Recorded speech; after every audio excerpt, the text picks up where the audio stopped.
30 শয্যার গ্রামীণ হাসপাতালের শিলান্যাস চা বলয়ে স্বাস্থ্য পরিষেবায় জোর। ডুয়ার্সের বানারহাটে গ্রামীণ হাসপাতালের কাজের শিলান্যাস।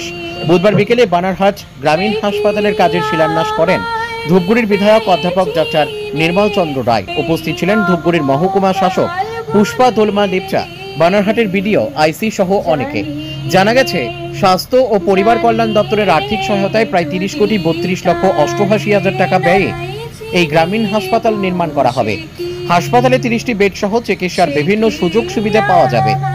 উল্লেখ্য, গত 2021 সালে ধূপগুড়ি ব্লককে আলাদা করে বানারহাট ব্লক গঠন করা হয়। এরপর গত 2023 সালের ডিসেম্বর মাসে বানারহাটে প্রশাসনিক সভা করে মুখ্যমন্ত্রী মমতা বন্দ্যোপাধ্যায় বানারহাটে গ্রামীণ হাসপাতাল তৈরি করা হবে বলে ঘোষণা করেন। আর এদিন বানারহাট গ্রামীণ হাসপাতালের কাজের শিলান্যাস করা হলো। ব্যুরো রিপোর্ট, আমাদের টিভি।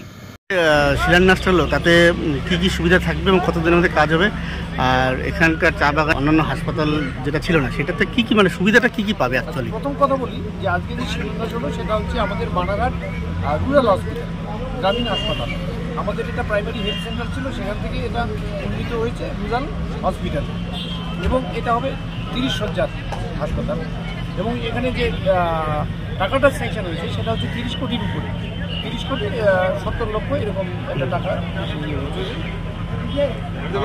এখানে একটা রুরাল হসপিটাল এটা উন্নীত হওয়ার ফলে আমাদের এখানে যে চা বাগান, যেটা আমি এখানে জানলাম যে আমাদের এখানে 12 যে চা বাগান বানারহাটে রয়েছে, সেখানকার মানুষ আমাদের বানারহাট বাজারে যারা থাকেন, এখানে শহরে যারা থাকেন, সব মানুষই এখানে পরিষেবাটা পাবেন।